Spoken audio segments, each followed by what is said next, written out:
Amigos de Lavadiario, estamos de regreso aquí en este espacio donde lavamos, la vemos y también te la comentamos y nos llamamos El Lavadiario. Estamos ya en la segunda entrevista de esta noche. Queremos dar la más cordial bienvenida al licenciado Adrián Moreno Rivera. Él es el notario 126 aquí en Ciudad de México y vamos a platicar de un programa muy interesante. Ya lleva varios años haciéndose este programa que se llama Septiembre, Mes del Testamento. Nos queremos dar la bienvenida al licenciado Adrián Moreno Rivera, notario 126 de la Ciudad de México. Licenciado Moreno, ¿cómo está? Bienvenido aquí al Lavadiario.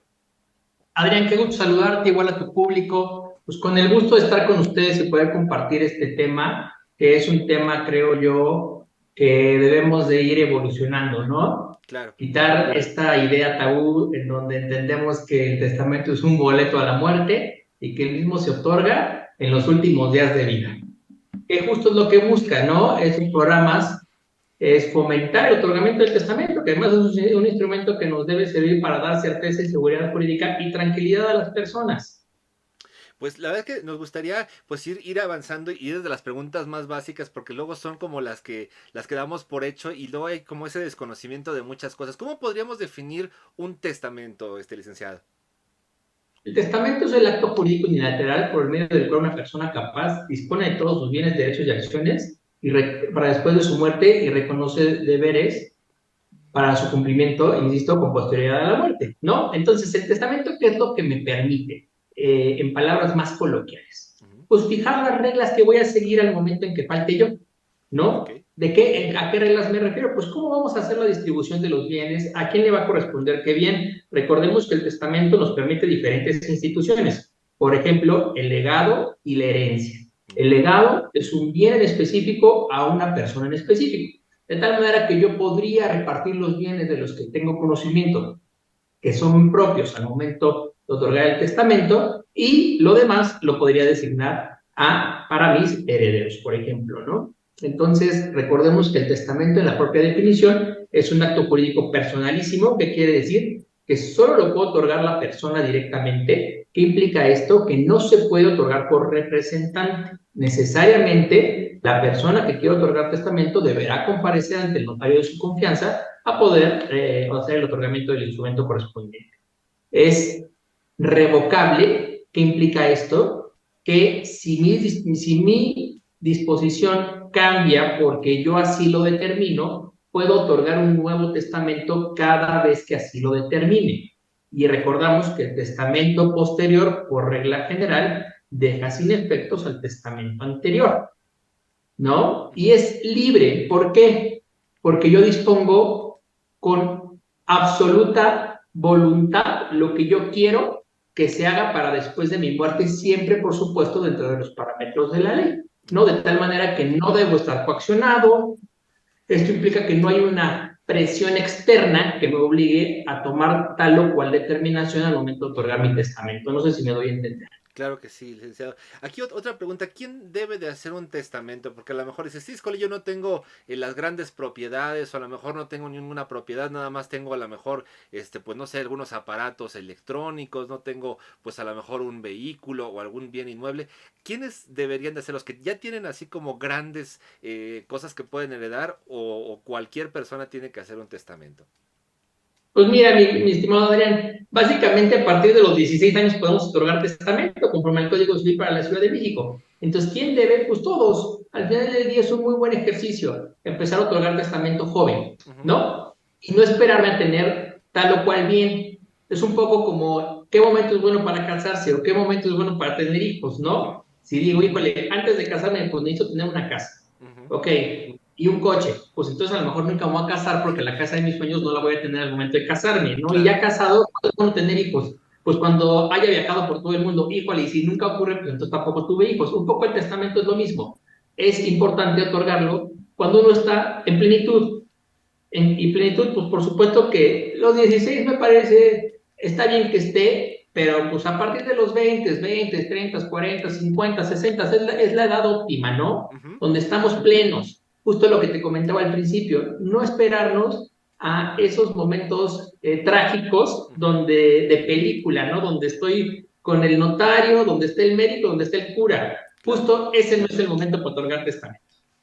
Otra de las preguntas a lo mejor básicas, ¿cómo se hace un testamento? O sea, a lo mejor alguien dice, yo agarro una hoja de papel y escribo que se lo dejo todo a tal persona. ¿Eso es válido o tiene que haber un procedimiento específico para hacer un testamento?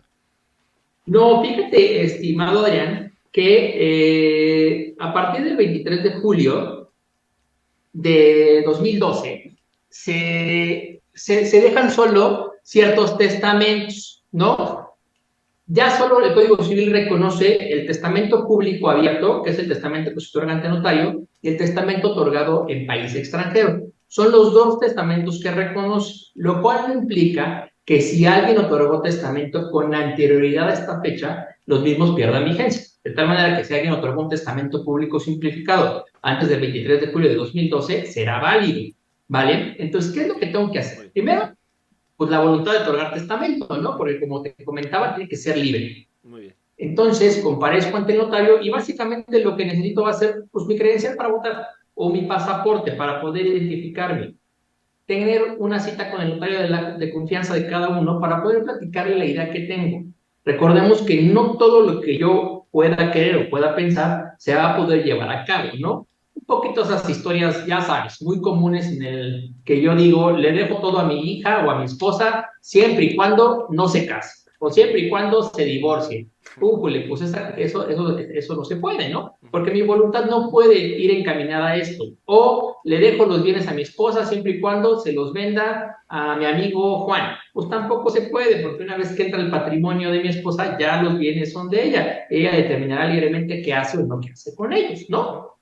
Entonces, básicamente es eso, ir ante el notario, manifestarle las ideas que tenemos para que este pueda ser un instrumento a la medida.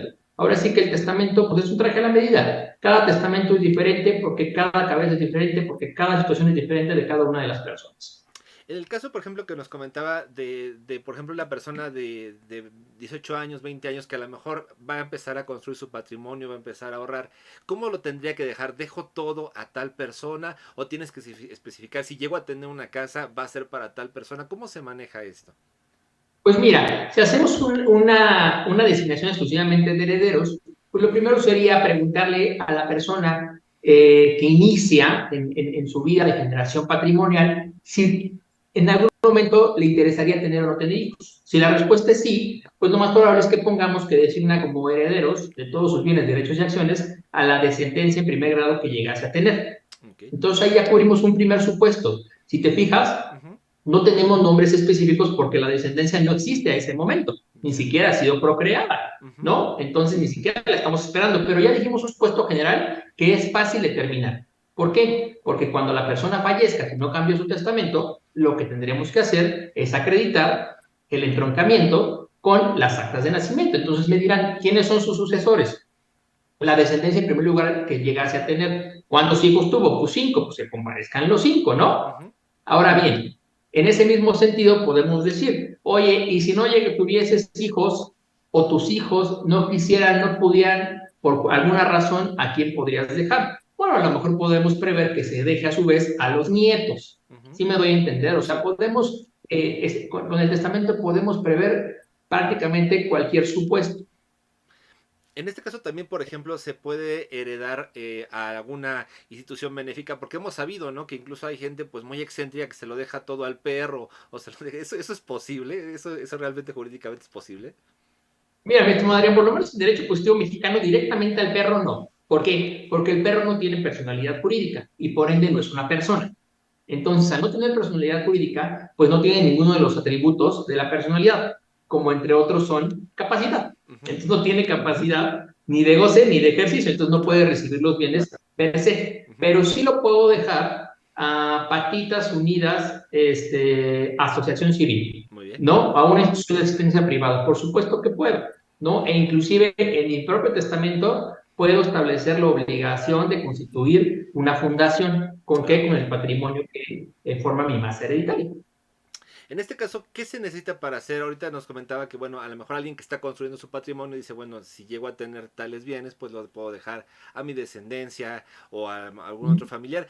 Tengo que llevar, por ejemplo, alguna escritura, algún documento que acredite que soy dueño de algo, porque a lo mejor yo vivo en una casa y yo se la dejo a tal persona y a lo mejor esa casa ni es mía porque pues era de unos familiares, de mis antepasados que tampoco estaban, que tuvieron testamento y que los papeles están ahí como al aire. ¿Ahí cómo se maneja esto?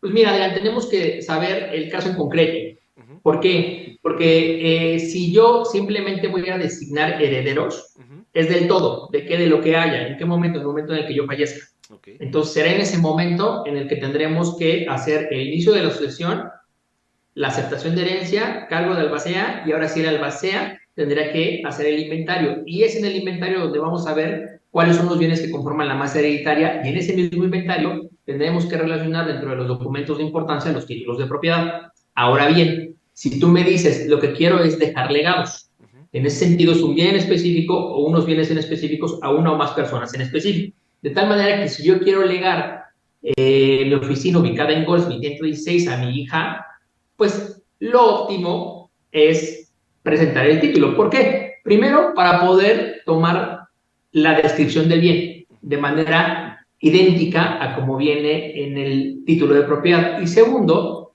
para saber que efectivamente es del testador. ¿Por qué? Supongamos que no lo tenemos, ujú, pero ponemos el legado. ujú, Creemos en el testador, en lo que nos dice. Bueno, resulta que si el legado es de cosa ajena y el testador no sabía que la cosa era ajena, ujú, ese legado es nulo. ujú, Entonces no va a surtir efectos. Si el testador sabía que el bien es ajeno, entonces lo tiene que manifestar y ese legado sí va a surtir efectos. Y entonces hay dos opciones. O se adquiere el bien y se le entrega el legatario, o se le entrega el valor del bien ajeno legado. El Código Civil establece las reglas en materia de legado, legado de cosa ajena y legado de cosa parcialmente ajena, así como legado de cosas propias del legatario. En este caso igual, se tiene por nombre. aquí ahorita nos había comentado al principio de la entrevista, pero si no sé si lo podemos a lo mejor volver a mencionar para que quede más claro. ¿Cuál sería la diferencia entre un heredero y un legatario o un legado?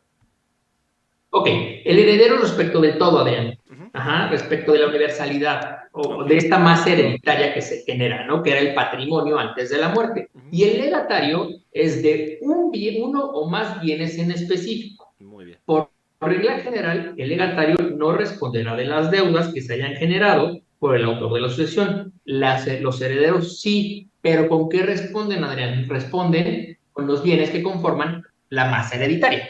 Ok. Esto se llama beneficio de inventario. ¿Qué quiere decir? Que no hay una confusión entre la masa hereditaria y el patrimonio del heredero. De tal manera que si el pasivo del autor de la sucesión eran 10 y el activo eran 8, pues hasta donde alcanzaron los 8.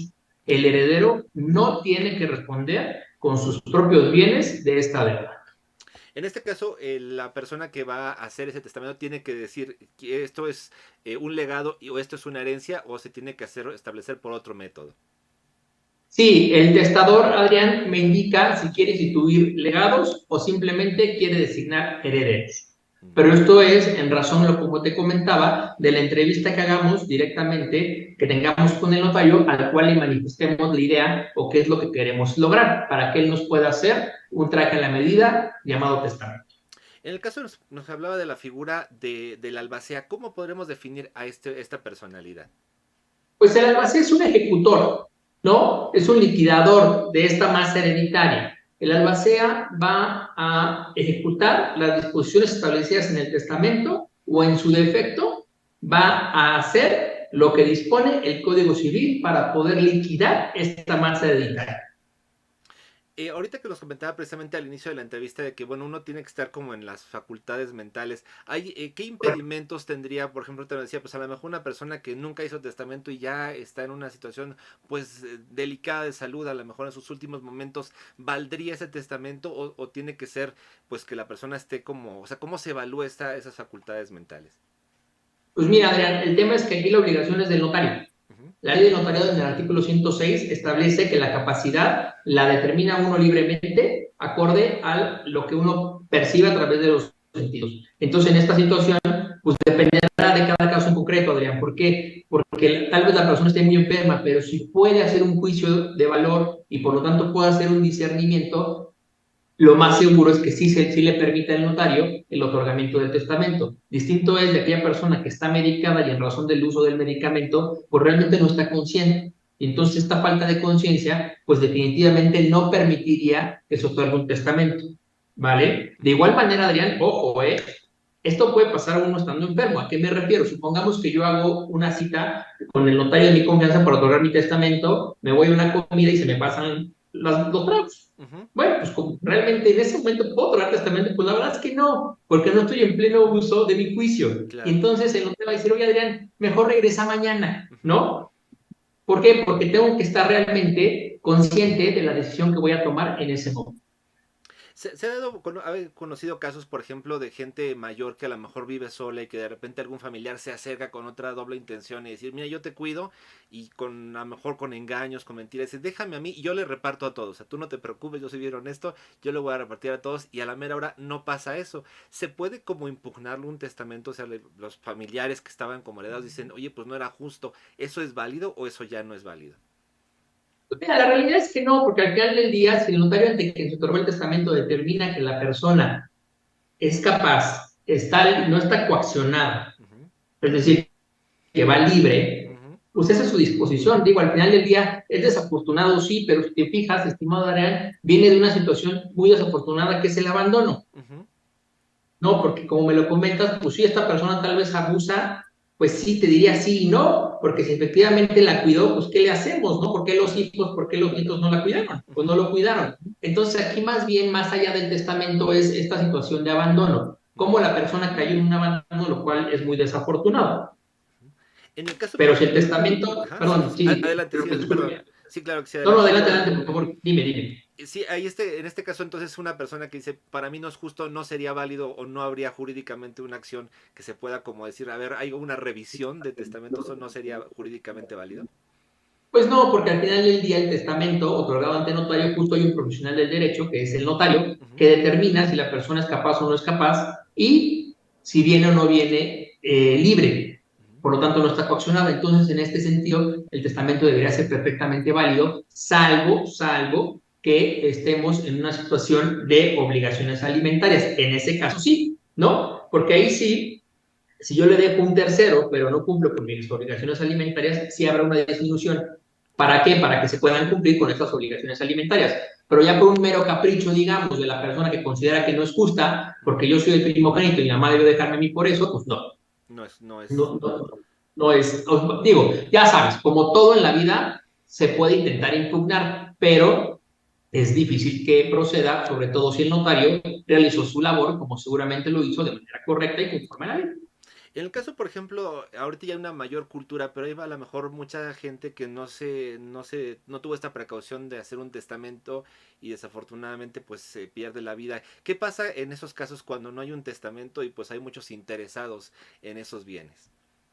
Ok, mira, en ese caso, primero tenemos que saber dónde falleció la persona y si no hay conflicto, ¿no? ¿Por qué? Primero, dónde falleció para saber ante quién tengo que acudir, ya sea ante juez, ya sea ante notario, si se cumplen ciertos requisitos, en el caso del notario. Si hay o no hay conflicto. Si hay conflicto, definitivamente no se puede comparecer ante notario. Ahora bien, si el último domicilio del autor de la sucesión fue la Ciudad de México o uno o más bienes de este se encuentran en la Ciudad de México, no existe conflicto, todos los herederos son mayores de edad y capaces, el notario de la Ciudad de México puede conocer de dicha sucesión. Esta sucesión se realiza por vía de intestamentaria o también conocida como sucesión legítima. ¿Por qué legítima? No es que la testamentaria no sea legítima. Legítima, ¿por qué? Porque vamos a seguir reglas que establece el propio código, de tal manera que nuestra primera regla general es que los parientes más cercanos excluyen a los más lejanos. Vamos a tener diferentes supuestos, la sucesión de los ascendientes, la sucesión de los descendientes, la sucesión del cónyuge y la sucesión de los colaterales. Y ahí el Código Civil me establece las reglas de cómo es que se va a distribuir. Para poder tener la certeza de esto, pues tengo que acreditar definitivamente el entroncamiento. ¿Y el entroncamiento qué es? Es esta relación que guardo con el autor de la sucesión, de tal manera que si soy su hijo, pues con el acta de nacimiento, con la copia certificada que me expide el registro civil, acreditaré que soy su hijo. Si soy su cónyuge, con la copia certificada del acta de matrimonio. Si soy su ascendiente, pues con la copia certificada del acta de nacimiento de mi descendiente, donde aparecerá este nexo. De igual manera, los colaterales, pues con las actas de nacimiento, tanto del autor de la sucesión como de los hermanos, ¿no? Porque ahí, o sobrinos en su caso, que es grado máximo, ¿no? En el caso, por ejemplo, hay, pues, no sé, predios que a lo mejor eran del abuelo, se le dejó al papá, y a lo mejor ya los dos fallecieron. ¿Hay alguna, se va complicando, por decirlo así, mientras más tiempo haya pasado sin que haya un testamento y que más personas hayan fallecido y que no hayan hecho testamento? Pues mira, Adrián, la realidad es que se complica en la medida en la que hay más sucesiones porque se vuelven sucesiones acumuladas. De Ok. tal manera que si en la primera sucesión el hijo era heredero del abuelo, pues era una sola persona. Pero resulta que el hijo fallece sin aceptar los derechos o habiendo solo aceptado, pero no se adjudicó. Y los herederos del hijo a su vez son 5 personas. Pues ahí ya llevamos 6. Ujú. Pero a su vez, los nietos, hijos del primer heredero, caen en el mismo supuesto y cada uno de ellos tiene 3 hijos. Pues así se va haciendo exponencial, Claro. ¿no? Y entonces ahí es donde entraría un poco la complicación, porque evidentemente mientras más personas haya, se vuelve un poco más complejo, lo cual no quiere decir que no se pueda resolver y que sea imposible, insisto, mientras todos estén en voluntad de hacerlo, por supuesto que se puede resolver. Lo único que sí es que se van acumulando también los impuestos que debieron pagarse por la adquisición, recordando que al día de hoy solo se pagan impuestos locales. Ujú. ¿Por qué? Porque la adquisición por herencia no está grabada con impuestos federales, de tal manera que no se genera un ISR por adquisición. En este caso podríamos decir que mientras más pasa el tiempo, pues es incluso puede ser incluso más difícil y hasta más caro poder arreglar este tipo de trámites. Claro, y no tanto por el paso del tiempo, sino por la acumulación de los impuestos que debieron pagarse en cada una de las adjudicaciones que debieron realizarse en tiempo y forma. Entonces, aquí pues ya hemos hablado un poco intrínsecamente de la importancia de un testamento, pero podríamos, en sus palabras, ¿por qué es importante hacer un testamento englobando todas estas respuestas que hemos hecho?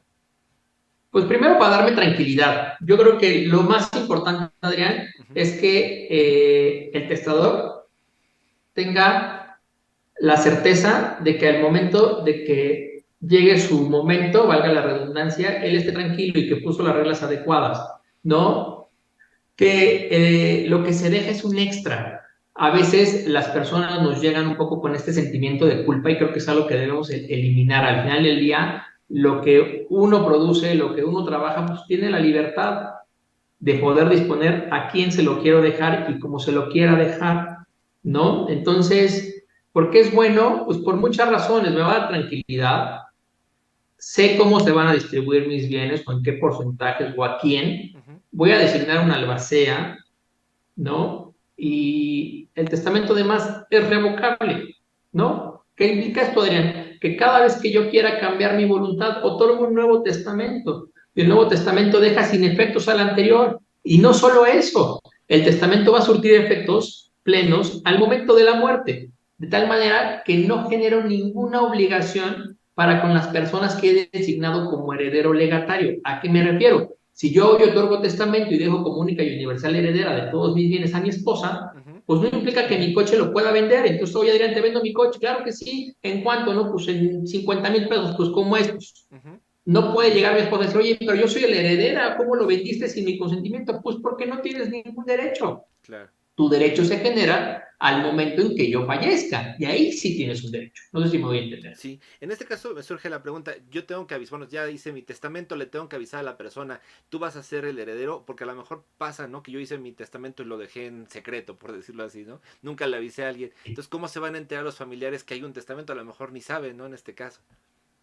Pues mira, Adrián, es mucho más fácil tener siempre, y es muy recomendable tener un lugar donde estén todos los documentos importantes, Ujú. el testamento, títulos de propiedad, contratos de depósitos bancarios, pólizas de seguro, etcétera. Pero si al final del día esto no ocurre por Ujú. un descuido, por una falta de confianza, por lo que tú me digas, Ujú. ya sea que la sucesión la conozca un juez o un notario, tenemos obligación de solicitar al Archivo General de Notarías y al Archivo Judicial informes sobre el otorgamiento de testamento de la persona que falleció.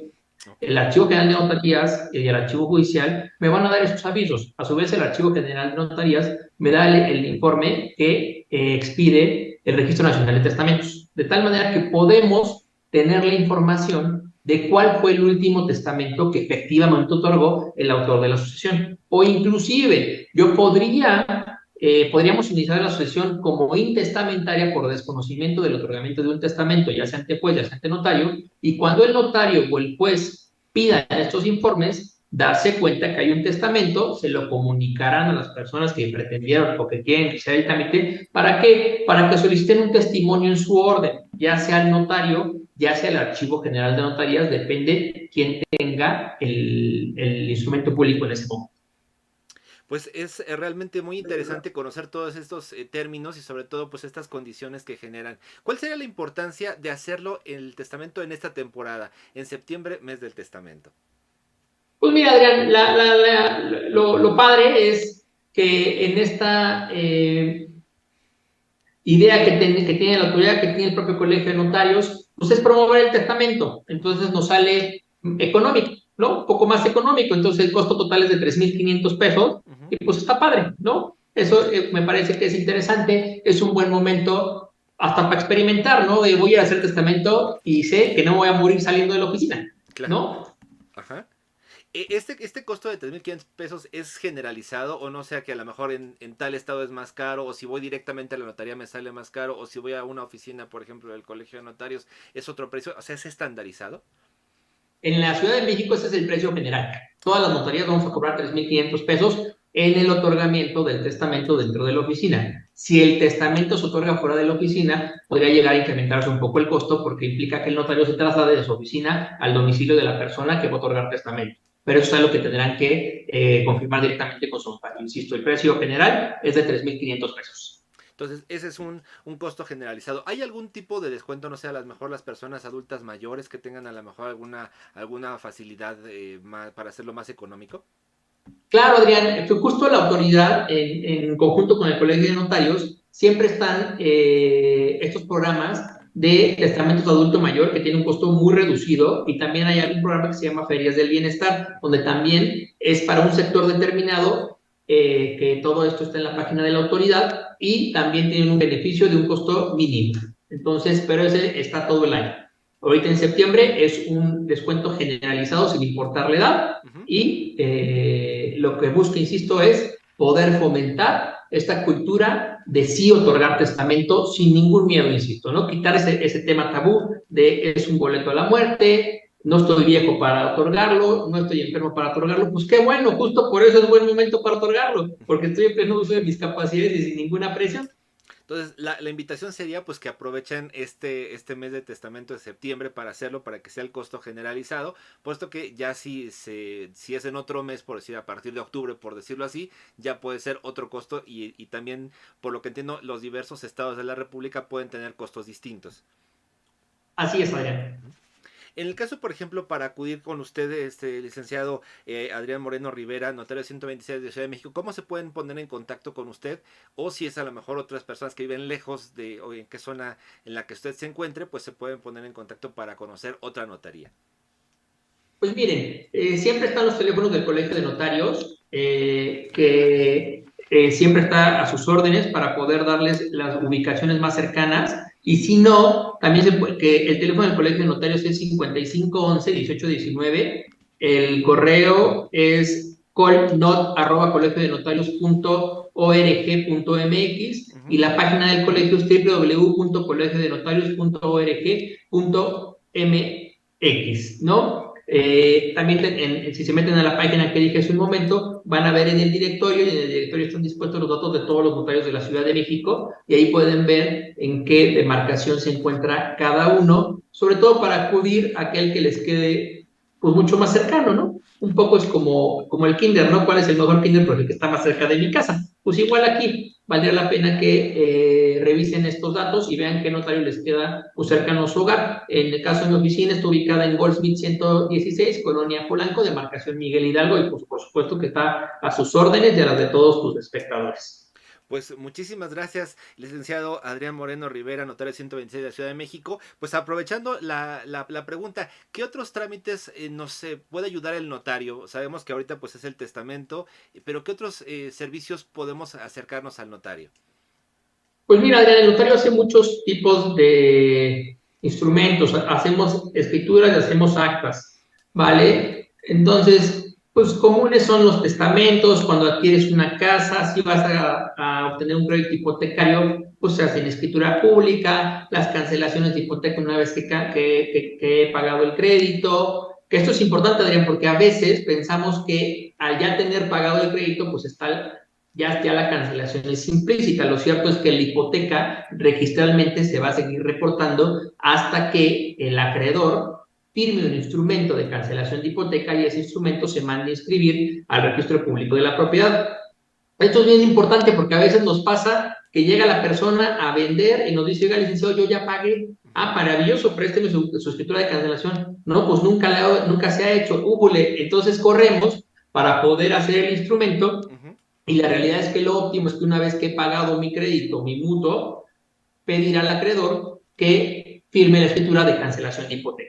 En materia de sociedades, pues protocolizaciones, constitución de sociedades, aumentos y disminuciones de capital, en materia de fusiones, escisiones, no sé, hay infinidad de actuaciones que el notario puede hacer. Fes de hechos, por ejemplo, cuando requieras solicitar o le requieres al notario que le haga el conocimiento de una persona el contenido del documento, pues lo podemos notificar, siempre y cuando se cumplan ciertos requisitos. En materia de títulos de crédito podemos hacer protestos.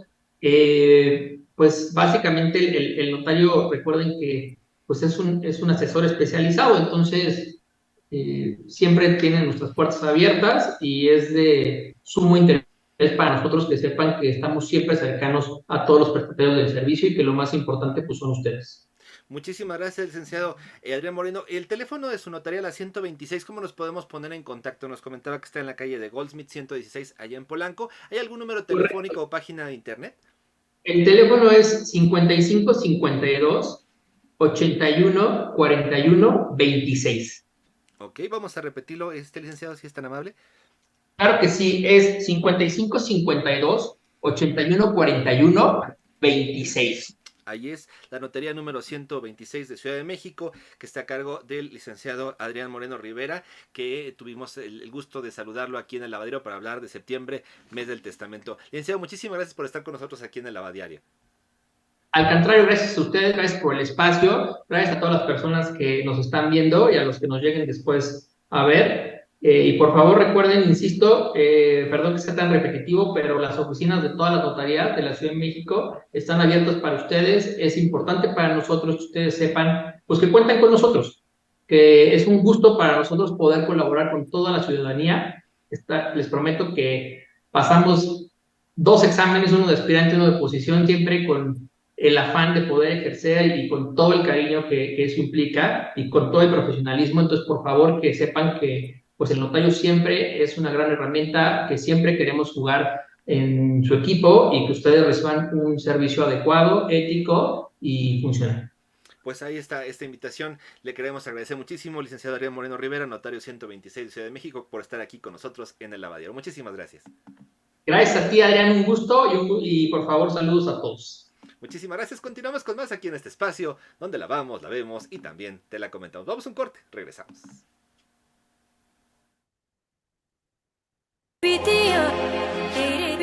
Porque la vamos, la vemos y te la comentamos, regresamos.